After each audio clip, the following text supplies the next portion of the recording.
Hey, Think Realty, thank you so much for joining us today. It's our privilege to bring you this podcast and the content that you're about to receive. I believe that Think Realty always provides value, but I'd love to hear feedback and hear what you think as well. But before we get into the show, let me say a quick thank you to our podcast sponsor.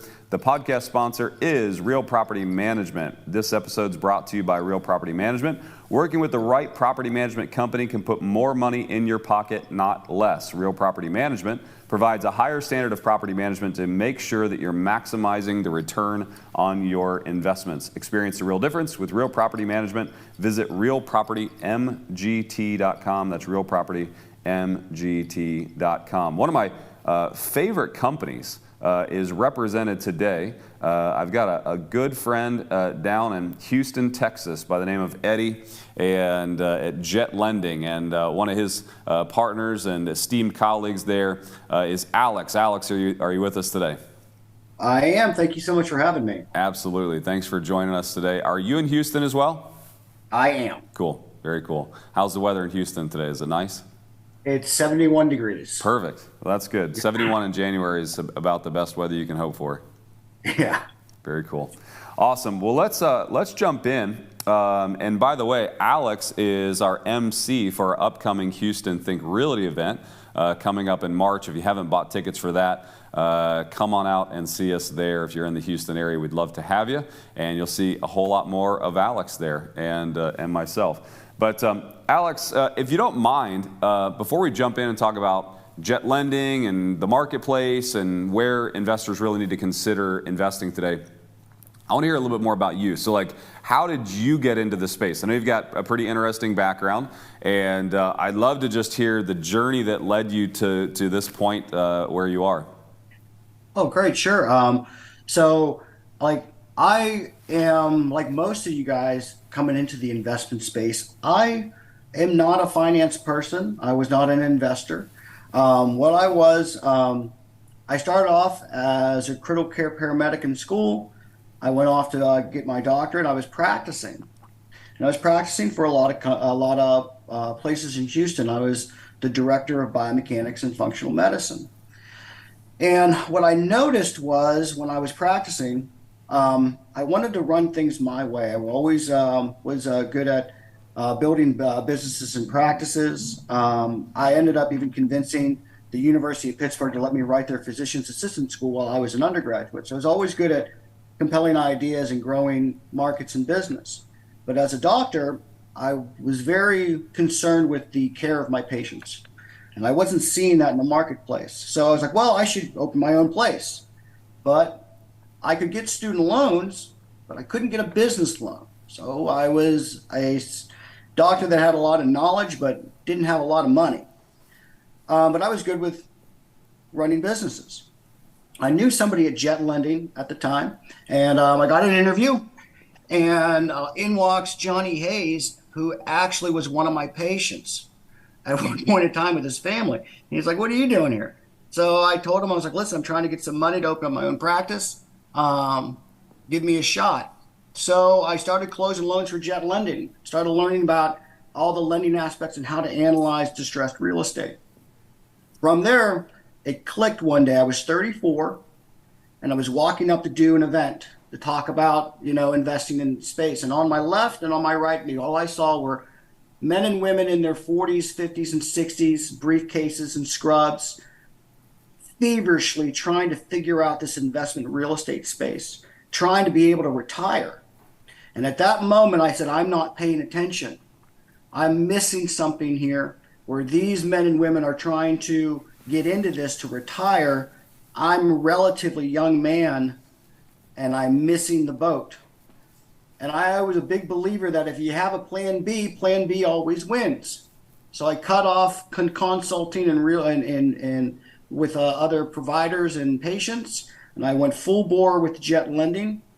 Through my 4 years of doing loans, I personally closed 638 loans. I used to sell about 18 properties a year. From my education here from Eddie Gant, I've found ways to accrue more advantageous product lines for our borrowers nationwide, where we just started lending on residential and commercial and 30-year products and trying to figure out how can I better service our borrowers and keep that line of ethics to where now I'm not looking after people's physical health, I'm looking after people's financial health. And Yeah. that's where I started. I love it. I think you may be the only doctor that I know that's actually in the financial, private lending space. And I think that's pretty cool. It's super unique. I think it's also ironic. I speak to a lot of groups of people that are typically beyond their prime, past their working years, or at least in the twilight of their working years. And a lot of the people that I'm speaking to are doctors and dentists and chiropractors who are all essentially searching for what you already know now, because you've fast-tracked it by essentially jumping ahead of the curve. And I love that. I think it's such a strong story. Because you have done so many loans, I mean, you've done hundreds, you said over 600, it obviously gives you a good grasp on the marketplace, what's going on. And really, you're not new to this space. It's not like you just came in a year or two ago, like a lot of people have. You've got tenure. You've got a lot of deals under your belt. I'm really curious, what your thoughts are on the current marketplace and where an investor should be focused. Well, that's a great topic to bring up because there's a lot of people that are concerned, and they always get concerned in transitioning markets. And my one thing that I hope that you guys that are listening today take away from a transitioning market, it's one of the best markets that you can really exponentially increase your wealth, as long as you know how to pivot correctly in your investing. So where are we at in the market today? Well, if you're looking, I'm a big believer that you should be looking in the market in which you are investing. So I know the national data has us at about a 3.3 months of inventory. Mm-hmm. In Houston, just the HAR report comes out in Houston, we're at about 2.7 months of inventory. Now at Jet Lending, we take a relatively different stance on balanced markets. Your national economists, most of them are going to say 6 months is a balanced market. Mm-hmm. At Jet, we personally feel a 3 month is a balanced market because with the consumer index of either buying a property and most likely selling a property, you're more likely to have a negotiating factor start tipping towards the buyer after 3 months in our experience. So like I said earlier, I personally have closed that many loans, but Jet Lending is, as a whole has closed over 3,800 loans of residential and commercial. So we kind of look at a retrospective data set on what things have trended in the past and what we're looking for in the future. One of the big things that either of you are mostly flipping, but even as my landlords, one of the things that you should consider today is that you have probably noticed as of August of 2022, the market started shifting due to two primary factors. The interest rates were exponentially rising, and inflation was taking quite a toll on the consumer market. Consumer markets psychologically kind of trail, okay? So consumers don't catch up to good or bad markets till months down the line. So as rates have increased and the power of the dollar, their spending dollar, started decreasing with both the rate and insurance, you started seeing a slowing or a longer hold time on sales. But you also started seeing less inventory come out. So sellers were not apt to put their property on the market because if you look at the data, and if you're not following, you should, the Think Realty team and like the American Association of Private Money Lenders, great data that they keep.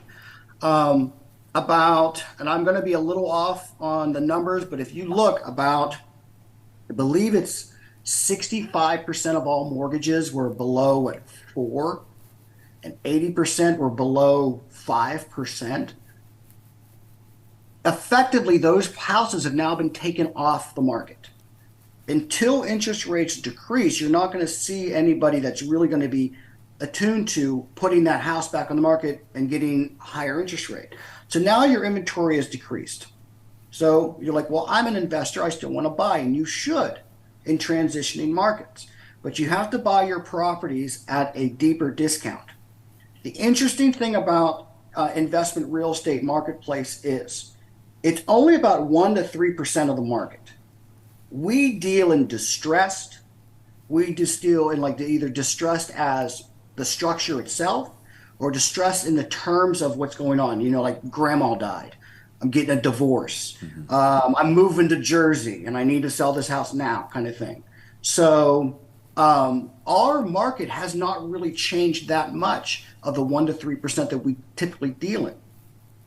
Some of the things you should consider as a flipper today is that it may take your house or property, I should say, longer to sell.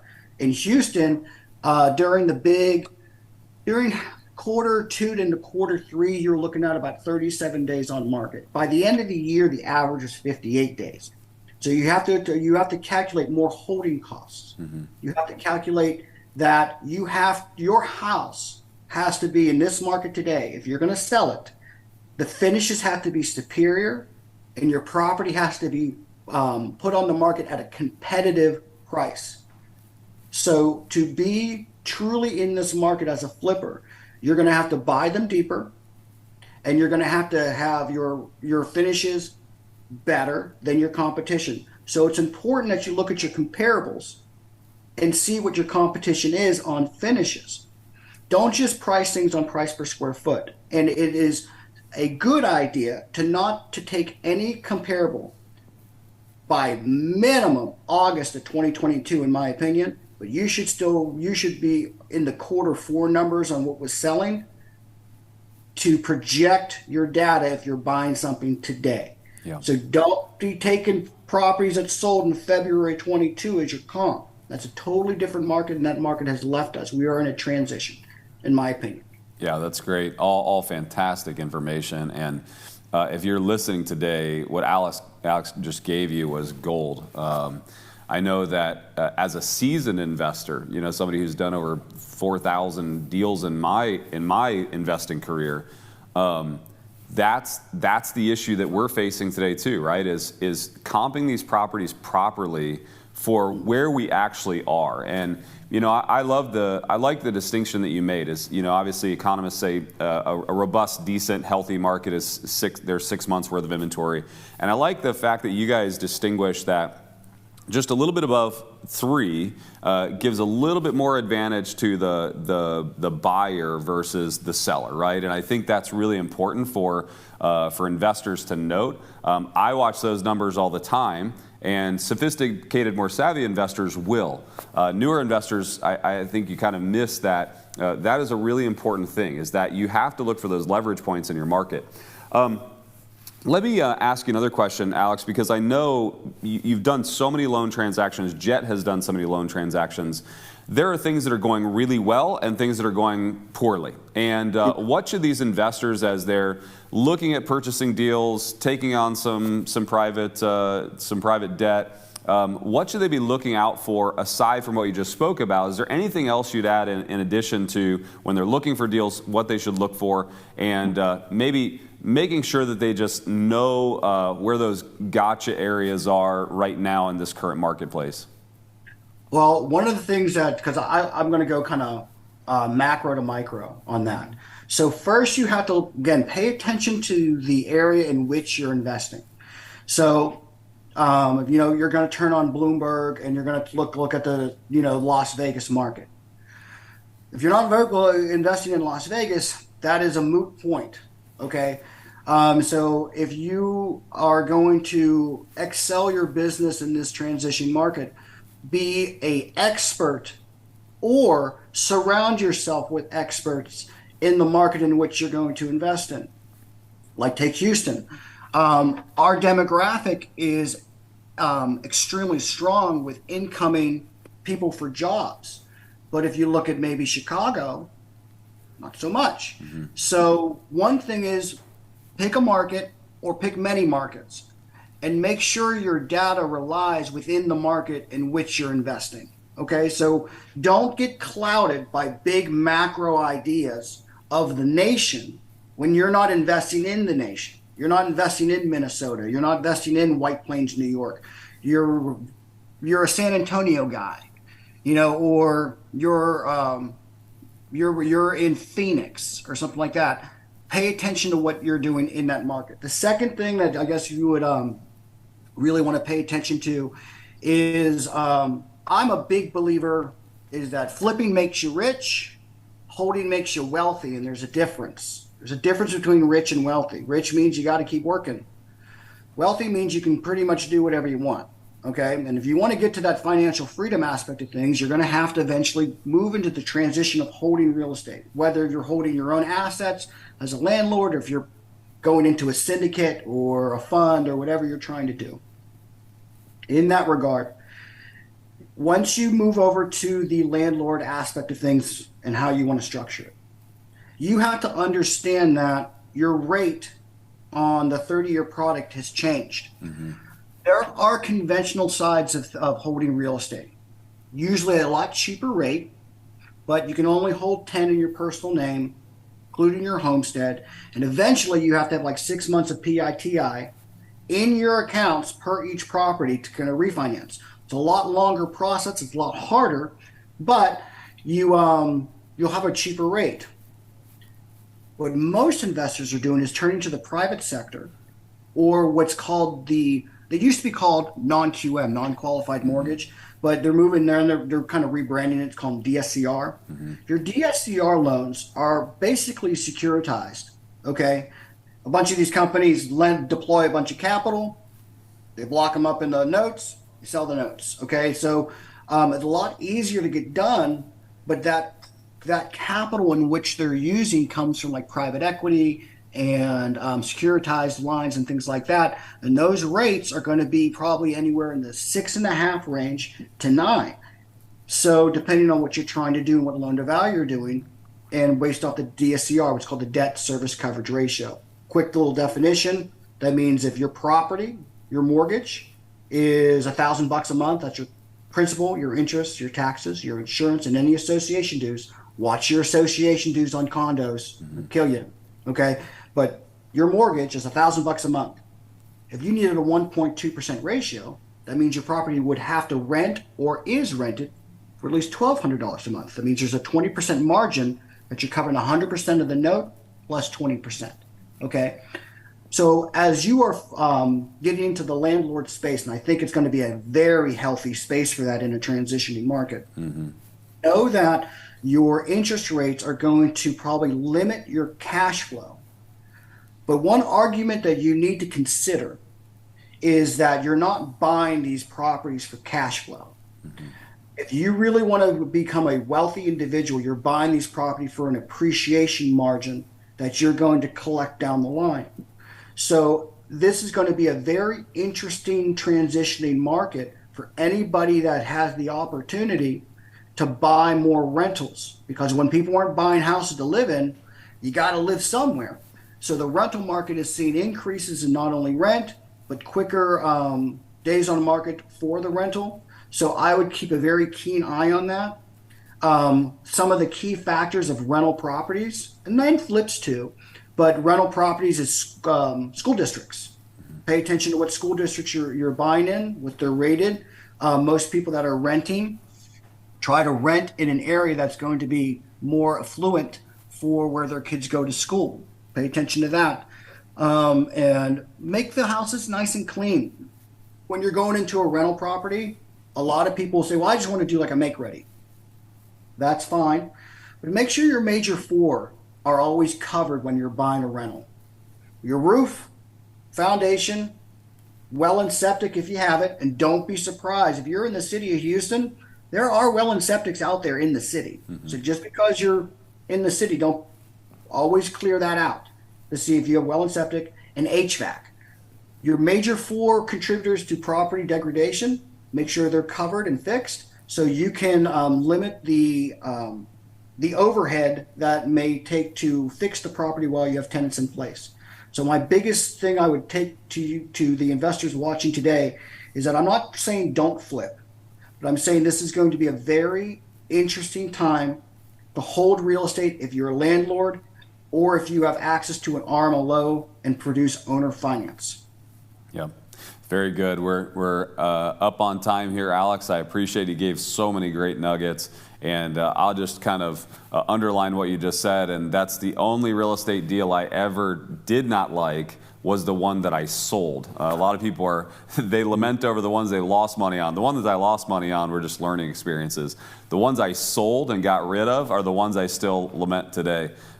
You've heard it said so many times that the best time to buy real estate was yesterday, and that's exactly what Alex is talking about.